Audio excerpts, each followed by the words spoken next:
ओम नमः शिवाय। आपकी अपने चैनल शिव भक्ति 0.2 में आप लोगों का हार्दिक स्वागत।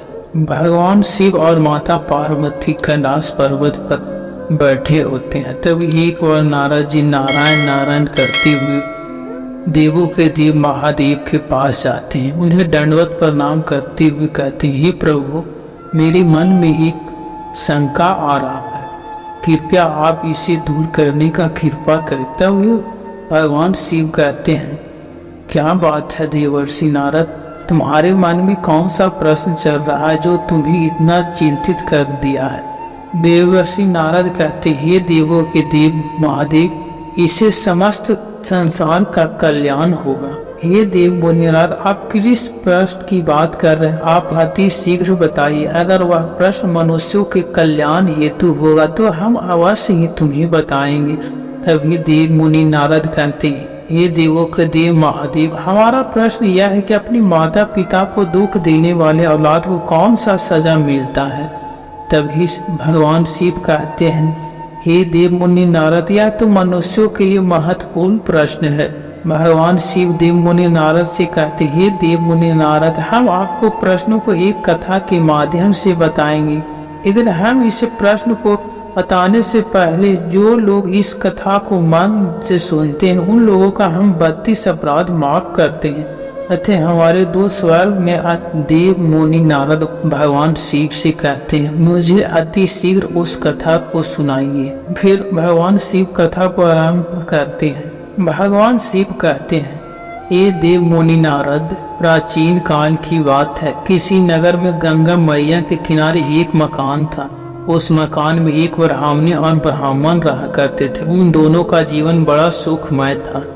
उसके 2 बच्चे थे। वह ब्राह्मणी अपने दोनों बच्चों से बहुत लाड प्यार करती थी। ब्राह्मणी अपने बच्चों की हर गलती को माफ कर दिया करती थी। यह देखकर ब्राह्मण अपनी पत्नी को समझाया करता था। भगवान शिव कहते हैं, आप ब्राह्मणी कहता है कि आप हमारे बच्चों को जरूरत से ज्यादा लाड प्यार ना करें। अगर आप उन्हें अधिक प्रेम करेंगी तो हो सकता है वह बिगड़ जाए या हमारा इज्जत करना बंद कर देगा। तब ब्राह्मणी कहती है, हे पतिदेव, हमारे बच्चे कभी कोई गलत काम नहीं करेंगे, कभी हमें छोड़कर नहीं जाएंगे। तब ब्राह्मण अपनी पत्नी से कहता है, हे प्रिय, आप ऐसे नहीं समझोगे। ब्राह्मण कहता है, मैं आपको ही कहानी के माध्यम से समझाता हूँ, एक कथा के माध्यम से समझाता हूँ। ब्राह्मणी कहती है, पतिदेव, मैं तैयार हूँ, आप अपनी कहानी प्रारंभ करिए, मैं ध्यान लगाकर इस कहानी को सुनूंगा। तब ब्राह्मण अपनी कथा सुनाना प्रारंभ करता है। ब्राह्मण कहता है, प्रिय, एक समय की बात है, किसी नगर में 2 दंपत्ति रहा करते थे। उनका सिर्फ एक बेटा था और कोई भी संतान नहीं था। पति जो था वह एक नौकरी किया करता था जिसकी उसका जीविका चल रहा था। उसी नौकरी से ही उसने एक अच्छा सा मकान भी बना लिया था और बड़े आनंद से उन तीनों प्राणियों का जीवन कट रहा था। ब्राह्मण कहता है, धीरे धीरे समय गुजरता गया। एक दिन ऐसा आया कि उस स्त्री का पति जो था उसका मृत्यु हो गया। उस परिवार को चलाने वाला जो मुखिया था वह दुनिया छोड़कर चला गया। भगवान शिव कहते हैं, मृत्यु तो अटल सत्य है, एक न एक दिन सभी को आता ही है। मृत्यु जब ऐसे वक्त पर आ जाता है तब बड़ा दुख होता है। मनुष्य अपनी जिम्मेदारियों को निभाकर जाता है तो इतना दुख नहीं होता, लेकिन जब वह बीच मझधार में ही परिवार को छोड़ कर जाता है तब बहुत दुख होता है। ब्राह्मण अपनी पत्नी से कहता है, हे प्रिय, उस सुहागन स्त्री की जिंदगी एक विधवा स्त्री के रूप में बदल गया और उसके जीवन में अंधेरा ही अंधेरा हो गया। चारों तरफ देखती थी वो तो उसे कुछ नजर नहीं आता था। उसके मन में विचार आते थे कि अब क्या करूं, क्या मैं भी इस दुनिया को छोड़कर चली जाऊं। फिर उसने अपने छोटे से बच्चे को देखा कि मेरे बिना इसका भी इस दुनिया में कोई नहीं है। मुझे ना चाहते हुए भी अपने बच्चे के लिए जीना होगा। अब तो उस बच्चे पर ही आस लगाए और विचार किया कि हम अपने बच्चे को पढ़ा लिखा कर कामयाब बनाएंगे। जब पढ़ लिख कर उसका अच्छा नौकरी लग जाएगा तब हमारा दुख भरा जिंदगी आगे सुख में बदल जाएगा और हमें सुख मिलेगा। जब हमारा बेटा जवान हो जाएगा और उससे किसी अच्छी लड़की से विवाह हो जाएगा तो वह हमारे लिए एक बहू ले आएगा। बहू हमारा खूब ख्याल रखेगा, हमारी खूब सेवा करेगी, तब हमारे जीवन में फिर से सुख लौट आएगा। ब्राह्मण आगे कहता है, हे प्रिय, यह विचार करने के बाद में वह माँ अपने बच्चे की अच्छे से देखभाल करने लगता है, उसे अच्छे स्कूल में पढ़ाता है। वह इधर उधर काम करके अपने बच्चे का फीस भरती थी। पति जो पैसा छोड़ गया था वह पैसा थोड़े दिन के बाद समाप्त हो गया। इधर के बेटी की पढ़ाई का सारा खर्च उस दुखियारी पर आ गया। वह बेचारी दूसरों के घर में काम करती थी, उसके से जो पैसा मिलता था उसी से अपना बेटी का खर्च चलाता था। उसने कभी अपने बेटी के जीवन में कोई कमी नहीं होने दिया। वह अपने लिए कपड़ा नहीं खरीदता था, परंतु बेटी के लिए अच्छे से अच्छे कपड़े की खरीद कर देता था। उसने हजारों दुख उठाए, दूसरों के घरों में जाकर झाड़ू पोछा किया और कुछ भी तो उसके पास नहीं था। केवल एक ही मकान था जो उसके पति बनाकर गए थे। अब वह मकान कहाँ तक रोटी देता था, इसलिए उसने दूसरों के घरों में झाड़ू पोछा करना शुरू कर दिया। जैसे तैसे करके अपने बच्चे का परवरिश करता रहा। ब्राह्मण आगे कहता, हे प्रिय, पढ़ते लिखते वह बच्चा बड़ा होता चला गया। धीरे धीरे बच्चा जवान होता है और बच्चा जब जवान हो गया तो उसने इतनी मेहनत से पढ़ाई किया कि सारी डिग्रियां उसे प्राप्त हो गया। धीरे धीरे करके लड़के ने उसी नगर में एक नौकरी ढूंढ लिया। सोचा कि मेरी माँ ने दूसरों के घरों में काम करके मुझे पढ़ाया लिखाया है, अब मैं जब कुछ काम करूँगा तो मेरी माँ का बोझ भी हल्का हो जाएगा। आगे ब्राह्मण कहता है, यह बच्चा नौकरी करता है। इधर माँ धीरे धीरे बूढ़ी होती जा रही थी। वह दोनों माँ बेटी बड़े प्रेम से वहाँ रह रही थी। इसी तरह से कुछ दिन व्यतीत हुआ। एक दिन उस बेटे ने क्या देखा जिसका नाम राहुल था। उस राहुल ने सोचा कि यहाँ के मुकाबले प्रदेश में बहुत अच्छे पैसे मिलते हैं, क्यों न मुझे प्रदेश में कोई नौकरी करना चाहिए। यदि वहाँ मैं नौकरी करूँगा तो जल्द ही बड़ा आदमी बन जाऊँगा। ब्राह्मण आगे अपने पति से कहता, हे प्रिय, अब तो राहुल अपनी माँ से कहता, माँ, अब मैं प्रदेश में नौकरी करने के लिए जा रहा हूँ, तुम मुझे आज्ञा दे दो। वहाँ जाकर मैं कुछ दिन तक काम करूँगा, उसके बाद तुम्हें यहाँ से लिए जाऊँगा। थोड़े दिन की बात है, तब तक यहीं रहकर अपना ख्याल रखना और जल्द ही लौट कर आऊँगा और तुम्हें ले जाऊँगा। माँ की इच्छा बिल्कुल नहीं था कि उसका बेटा उसे छोड़कर परदेश जाए, क्योंकि बुढ़ापे में वही एक उसका सहारा था। माँ ने उसे मना किया तो बेटा कहने लगा, नहीं माँ, तू चिंता मत कर, मैं बहुत सारा पैसा कमाऊँ, उसके बाद घर आऊँगा, तब मैं अपना विवाह करूँगा, तुम्हें किसी बात का कोई दुख नहीं रहेगा, फिर हम दोनों मिलकर खूब सेवा करेंगे। ब्राह्मण आगे कहता, हे प्रिय, अपने बच्चे की सुंदर भविष्य के सपने देखने वाली माँ ने ज्यादा मना करके उसे दिल नहीं तोड़ा। माँ ने उसे जाने की आज्ञा दे दिया और वह बेटा अपनी माँ को घर पर छोड़कर उसी दिन परदेश को चला गया और वहाँ जाकर नौकरी करता है। कुछ ही दिनों में उसने खूब सारा पैसा कमाया। पैसों की चकाचौंध में वह ऐसा उलझा कि वहाँ से अपनी माँ को एक चिट्ठी लिखना भी भूल गया। वह भूल गया कि उसकी एक बूढ़ी माँ उससे हजारों किलोमीटर दूर उसके आने का प्रतीक्षा कर रहा है। ब्राह्मण आगे अपनी पत्नी से कहता, हे प्रिय, बेटे के अलावा उसका इस दुनिया में था ही कौन। बेटा ही उसका सबसे बड़ा खुशी था, वही उसके जीने का उम्मीद था। वरना वह मर तो तभी गया था जब उसका पति दुनिया छोड़कर चला गया था। अब इस प्रकार राहुल को वहां रहते हुए 2 वर्ष बीत जाते हैं। वहीं पर एक सुंदर सी लड़की मिल जाता है। अब उसी लड़की से प्रतिदिन पार्क में मिलने जाता। बार बार उस लड़की से मिलने की वजह से उसे प्रेम हो जाता है और उसी लड़की से वह अपना विवाह कर लेता है और वहीं बस जाता है। जब उसने विवाह कर लिया तब एक दिन उसने अपनी माँ को चिट्ठी लिखकर भेज दिया। उधर उसकी माँ हमेशा उसका इंतजार करती थी। वह सोचता रहता कि मेरा बेटा जब से गया है तब से उसने मेरी खबर तक नहीं लिया। पता नहीं वह कैसा है, न वह ठीक है या नहीं। वह हर समय सोचती रहती कि काश मेरी बेटी भी कोई चिट्ठी आ जाता। तभी डाकिया उसे घर जाकर चिट्ठी देता है, फिर उसकी माँ चिट्ठी को पढ़ता है। वह चिट्ठी में लिखा था, हे माँ, मैं तेरा बेटा, मैं तुम कैसी हो माँ? मैंने यहाँ बहुत सुंदर लड़की से विवाह कर लिया। जैसे ही माँ ने अपने बेटे की चिट्ठी से यह बात पढ़ा तो उसे बहुत बुरा लगा। माँ तो सोच रहा था कि मेरा बेटा जब घर आएगा तो मैं अपने हाथों से अपने बेटी का सींगा बांधूंगा, दुनिया देखेगा मेरा बेटा दूल्हा बनकर विवाह करने जाएगा। हर माता पिता का यह सपना होता है। आज मेरे सपने को मेरे बेटे ने धूल में मिला दिया। यह बातें सोच सोच कर वह चुप हो गए। फिर एक दिन सोते रहता है, तभी राहुल अपने सपने में आता है। माँ, मेरी शादी की बात सुनकर तुम्हें खुशी नहीं हुआ? माँ कहने लगी, नहीं बेटा, ऐसी बात नहीं है, तुम्हारी खुशी ही में ही मेरा खुशी है।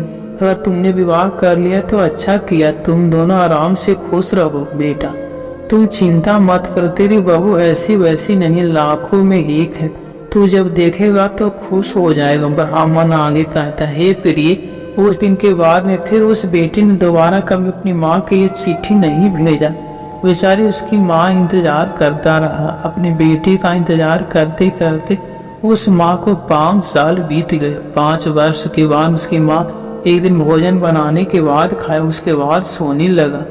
जब उसे गहरी नींद आया तब उसका बेटा उसे सपने में दिखाई देने लगा और कहने लगा, माँ तू कैसी है? उसके बाद माँ कहती, बेटा तू कैसा है, तू कब आएगा? तेरा इंतजार करते करते मुझे 5 साल बीत गया, तुमने कभी एक भी चिट्ठी नहीं भेजा। क्या तुझे मेरी याद नहीं आता है? तू कब घर आएगा? मैं प्रतिदिन तेरा इंतजार करता हूँ, तेरी राह देखता हूँ। तुझे जो खाने वाला वस्तु जो पसंद है मैं उसे रोज बनाकर रख देता हूँ। पता नहीं तू कब आ जाए और हमसे वह वस्तु खाने के लिए मांगने लगी, इसलिए मैं रोज उससे बनाकर रखता हूँ, लेकिन तू आता ही नहीं है। फिर राहुल कहता है, माँ तू चिंता मत कर, 5 दिन के बाद मैं तेरे पास आ रहा हूँ। हे माँ, तेरे लिए एक और खुशी का बात है, अब तो तेरा पोता भी हो गया। तेरा पोता अब 4 साल का हो गया। वह पूछता कि मेरी दादी कहाँ है, मेरी दादी को दिखाओ, इसलिए मैं तुम्हें बुलाने आ रहा हूँ। अब चिंता की कोई बात नहीं है, अब मैं तुम्हें हमेशा हमेशा के लिए अपने पास बुला लूँगा। अब तुझे अकेला नहीं रहना पड़ेगा, अब तुम भी यहीं रहेगी, हमारे साथ रहेगी। तू जल्द ही तैयार हो जा, मत तुम मना मत करना, हम सारे लोग मिलजुल कर अब यहीं रहेंगे, आराम से जिंदगी गुजर जाएगा। फिर उसकी माँ कहती, अच्छा ठीक है बेटा, तू जल्दी घर आ जाओ। उसके बाद उसकी माँ सुबह उठती है तो सोचता है मेरा बेटा 2-4 दिन में आने वाला है, मैं उसके लिए अच्छा अच्छा पकवान बनाऊंगा और उसे खूब अच्छे से बैठकर खिलाऊंगा और खूब प्यार करूंगा। और उसके पिता जो मर गया था वह एक बहुत ही प्यारा सा पक्का मकान बनवा दिया, तो उसी में उसकी माँ रहा करती। फिर ब्राह्मण अपने पत्नी से कहता, हे प्रिय, यह सब सोचकर उसकी माँ के धीरे धीरे 4 दिन गुजर गए। 5वें दिन उसका बेटा अपने घर पर आ जाता। उसकी माँ देखकर उसे सीने से लगा लेता और घर के अंदर बुलाकर खाना खिलाती है। उसके बाद दोनों घर के अंदर खूब सारी बातें करते हैं। उसकी माँ कहती, बेटा मैं एक बात कहूँ तो बुरा न माने। तो लड़का कहता, हाँ माँ बोलो तुम। राहुल की माँ कहती, बेटा तूने पैसा तो बहुत कमा लिया होगा, अब बहू के और पोते को यहीं पे बुला लो और यहीं पे सब लोग मिलजुल कर रहेंगे। तब बेटा कहता, नहीं माँ, यहाँ क्या करूँगा, वहाँ रहकर मेरी अच्छी खासी नौकरियाँ, वहाँ अच्छा पैसा कमाता हूँ। अब तू एक काम कर, चलने की तैयारी कर, 4 दिन में चलते हैं और अपनी बची खुची जिंदगी वहाँ अपनी बहू और पोते के साथ गुजारना। तब माँ पूछती, अच्छा चल ठीक है, यह बता तेरे उस प्रदेश में मंदिर है या नहीं? मुझे रोज मंदिर जाना होता है भगवान की पूजा करने के लिए। बेटे ने कहा, माँ मंदिर भी है, अपने घर से थोड़ी ही दूर पर मंदिर, तेरी बहू गाड़ी भी चला लेता, वह रोज तुम्हें मंदिर वहाँ ले आएगा, वहाँ तुम्हें किसी प्रकार का कोई तकलीफ नहीं होगा। तो एक बार मेरे साथ तो चल माँ, फिर देखना वहाँ पर कितना अच्छा लगता है। बेटे की बार बार कहने पर उसकी माँ भी प्रदेश जाने के लिए हाँ कर देती है। फिर ब्राह्मण अपने पत्नी से कहता है, एक गरीब। फिर दूसरे दिन राहुल की माँ ने भोजन बनाया और दोनों माँ बेटे ने साथ साथ बैठकर भोजन किया। माँ, अब सब कुछ तो हो गया, मेरे पास भी ज्यादा समय नहीं। मैं तो तुझे यहाँ से लेने आया हूँ। अब ज्यादा रुकने का मेरे पास समय नहीं है। तू जल्दी से तैयार हो जा। तब तक मैं किसी बड़े सेठ के पास जाता और उस मकान को बेचने की बात करता हूँ। जब माँ ने बेटे के मुख से घर बेचने की बात सुना तो माँ के हृदय में एक ऐसा धक्का सा लगा से एकदम पति की याद आ गई। आंखों में आंसू भर आया और कहने लगा, बेटा, मकान बेचकर करेगा क्या? अरे यह घर तेरे पिता ने बड़ी मेहनत से बनाया। इसमें एक एक ईंट जो लगा हुआ तेरे पिता का मेहनत पसीने का कमाई है। मैं बड़ी मेहनत से घर बनाया है और तू इसे बेच देगा? इसे बेचने की बात कर रहा है? बेटा कहने लगा, माँ, तू कैसी बातें कर रहा? जब हम लोग परदेश में चले जाएंगे तो दोबारा यहाँ क्यों आएंगे? फिर इस मकान का क्या जरूरत है? हमारे जाने के बाद इसकी देखभाल कौन करेगा? हमें इस गांव में रहना ही नहीं है तो मकान भी छोड़कर क्या फायदा होगा? इस मकान का क्या करेंगे? इसे बेच ही देते हैं और इन पैसे को लेकर शहर चलते हैं। फिर उस माँ ने विचार किया कि बेटा ठीक ही तो कहता है। जब दोबारा आना नहीं होगा तो इस मकान की देखभाल कौन करेगा? यही सब सोचकर माँ भी घर भी बेचने के लिए राजी हो जाता। माँ ने कहा, बेटा, तेरी जैसी इच्छा है वैसा तू कर। लेकिन उस माँ की आंखों से आंसू निकल रहे। बेटा सेठ जी के पास चला जाता और इधर माँ आंखों से आंसू बहाता और अपने दरवाजे के सामने बैठकर रो रही थी और अपने मन में बैठकर सोच रही थी कि मेरे पति ने यह मकान बड़ी मेहनत से बनाया। फिर वह जाकर उन दीवारों पर हाथ फेरता और आंखों से आंसू निकलने लगता और अपने पति की याद करते रोते और सोचती कि हमारा बेटा इसको बेच देगा और हमें लेकर परदेश जा रहा है। तब तक क्या होता है, एक सेठ को लेकर उसका बेटा आता और उस मकान को उसके हाथों बेच देता। पैसे को लेकर के फिर अपनी माँ से कहता, माँ, तू अब जल्दी से तैयार हो जा, तेरा पोता तुझसे मिलने के लिए इंतजार कर रहा। ब्राह्मण आगे कहता, ये प्रिय, जब पर अपने पोते के बारे में तो सुना तो वह माँ के पोते से मिलने के लिए छटपटाने लगी। ब्राह्मण कहता, हर माँ बाप के लिए मूल से अधिक प्यारा ब्याज होता है। वह माँ कहती है, बेटा मुझे जल्दी ले चल, मेरे पंख नहीं है, नहीं तो मैं पंखों से उड़कर जल्दी जल्दी वहां पहुंच जाता। तब राहुल अपनी माँ से कहता, माँ टेंशन मत ले, तू 2 दिन में अपने पोते के पास पहुंच जाएंगे। अब तू यहाँ खड़ी खड़ी देर मत कर, जल्दी से तैयार हो जा। वह अपने माँ अपने बेटे के साथ जाने के लिए तैयार हो जाती है और बेटे के साथ रेलवे स्टेशन पर पहुंच जाती है। अब तो रेलवे स्टेशन पर जाकर उसने अपनी माँ को कहा, माँ, तुम यहीं पर थोड़ी देर रुको, मैं टिकट लेकर आ रहा हूँ। तब स्टेशन पर चलते हैं। फिर अपनी माँ को वहीं पर छोड़कर वह लड़का चला जाता है। इधर माँ इंतजार करती है कि हमारा बेटा आता ही होगा। बेटा टिकट लेने के लिए गया है। 1 घंटे इंतजार किया, 2 घंटे इंतजार किया, 3 घंटे हो गए, 5 घंटे हो गए, फिर 5 बज गए, मगर उसका बेटा अभी तक नहीं लौटा। इधर उस माँ से रुका नहीं गया, उस स्टेशन पर जाने लगा। तभी उसे एक मुसाफिर मिलता। मुसाफिर से उसकी माँ कहती, हे मुसाफिर, आपने मेरे बेटे को देखा? फिर वह मुसाफिर कहता, माँ जी, आपके बेटा का क्या नाम है? फिर वह माँ कहती, मेरे बेटे का नाम राहुल है। वह मुसाफिर कहता, माँ, आपका बेटा तो कब का ट्रेन में बैठकर चला गया, उसे जहाँ जाना था। दोस्तों, जब राहुल की माँ यह सब सुना तो उसका कलेजा फट गया। माँ के हृदय में ऐसा धक्का लगा, उसका गला सूख गया। यह खबर उस माँ के लिए बहुत बुरा था। माँ की आंखों से आंसू बहने लगा, उससे सक से सखा रोने लगी और वह माँ सोचने लगी, वाह मेरे लाल, तो आज मेरे धोखा देकर चला गया। तूने मुझे क्या धोखा दिया? तूने अपने आप को धोखा दिया है। तूने घर भी बेचवा दिया और मुझे भी कहीं का नहीं छोड़ा। मेरे पति के हाथों का बना हुआ घर बेच दिया और मुझे दर दर का ठोकर खाने के लिए छोड़ गया। अब मैं कहाँ जाऊंगा? फिर वह दुखियारी माँ लौटकर और रोती हुई अपने घर की ओर चल देता है। उसके पास पैसे तो नहीं था जो रिक्शे में बैठकर आ जाती। वह पैदल पैदल चलती हुई 2 दिन में अपने घर आती है और उसी मकान के पास आ जाती है और घर के सामने भूखी प्यासी बैठ जाती है।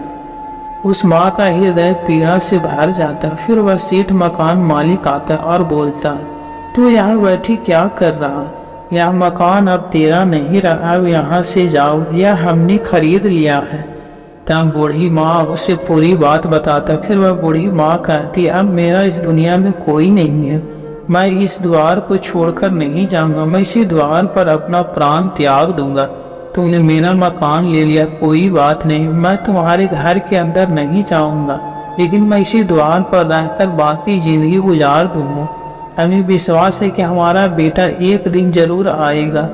वह मकान मालिक बड़ा ही दयालु था। बूढ़ी माँ के बेटे की क्रूरता सुनकर वह गुस्से से भर गया। मकान मालिक ने उस बूढ़ी माँ के जब इतने शब्द सुने तो उसने दोनों हाथों से उसे पकड़ लिया और कहता है, हे माँ, आज के बाद तू इस द्वार पर नहीं रहेगी, तू अंदर चल।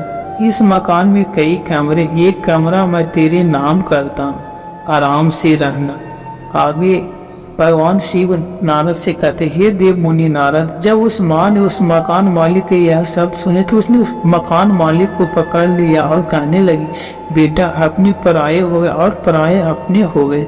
इस कलयुग की संतान ऐसी है जो अपना खास होता वह छोड़ देता है और जो पराया होता वह अपना लेता है। जिसे मैंने अपने खून से सींचा था वह हमें धोखा देकर चला गया, और जिसे मैं जानता भी नहीं वह हमारा सहारा बन गया। मालिक को आशीर्वाद देने लगता है, मेरे बेटे तू जुग जुग जिया, हमारा तो खून छोड़कर चला गया, लेकिन तूने मुझे अपना लिया।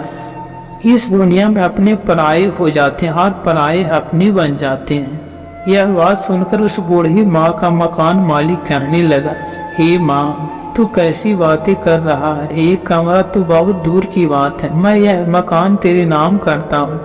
फिर वह माँ को लेकर अंदर जाता है। बूढ़ी माँ उसी मकान में रहने लगता है और मकान मालिक खूब सेवा करता। फिर भगवान शिव कहते हैं, हे देव मुनि नारद, कुछ समय के बाद वह माँ अपने प्राणों को तोड़ देता और हमेशा के लिए इस दुनिया से चली जाती है। उस मकान मालिक ने अपनी माँ की तरह अंतिम संस्कार किया। इधर क्या होता है, उसका बेटा जो परदेश में था अपनी माँ को धोखा देकर चला गया था, उसकी भी औलाद जब जवान हो जाता तो उसको भी वही सब देखने को मिलता जैसे उसने अपनी माँ के साथ किया। उसके बेटे और उसकी पत्नी उसका अपमान करते हैं, उसे मारते पीटते हैं। एक दिन उन्होंने मार पीट कर उसे घर से निकाल लिया। वह भी दर दर कर ठोकर खाने लगा। तब उसका अपना माँ को याद आने लगा। उसे लगा कि मैंने भी अपने माँ को धोखा दिया था। उसी का यह नतीजा है। जब उसकी पत्नी और बेटे ने उसे मारकर घर से निकाल दिया, उसने सोचा कि अब मैं अपने गांव जाऊंगा और हमने मकान तो अपनी बेच दिया है, मैं कहाँ रहूंगा? हमारी माँ कैसे हो, कहाँ रहता होगा, जीवित होगा भी या नहीं? अगर जीवित होगा तो मैं अपनी माँ के चरणों में गिरकर उसे क्षमा मांगूंगा, वह मुझे जरूर क्षमा कर देगा। मैंने तो उसे रेलवे स्टेशन पर छोड़ दिया था, अब मैं उसे कहाँ ढूंढूंगा?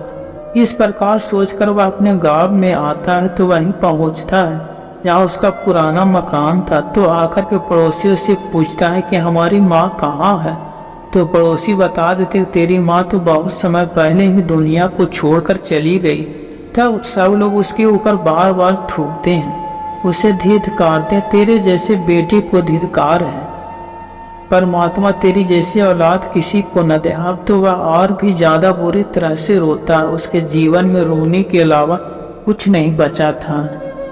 भगवान शिव कहते हैं, हे देव मुनि नारद, यह सच है कि जो अपने माता पिता को रुलाता है वह कभी सुखी जीवन नहीं जीता है। कहते चाहे अपने माता पिता से लड़ लेना, झगड़ लेना, लेकिन अपने माता पिता को कभी छोड़कर मत जाना, उन्हें कभी रुलाना मत। यदि आप अपने जीवन में दाता को ही रुलाओगे तो तुम्हारे जीवन में कभी सुख शांति नहीं आएगा। तुम्हारा औलाद तुम्हारे साथ कभी माता पिता जैसा व्यवहार नहीं करेगा। यह तो बदला है। यदि तुम माँ बाप को सेवा करोगे तो तुम्हारे औलाद भी तुम्हें सेवा करोगी। आप चाहे जिंदगी में जितना चाहे ऊंचे उठ जाना, लेकिन अपने दिल के कोने में अपने इन भगवानों का स्थान जरूर बनाकर रखना।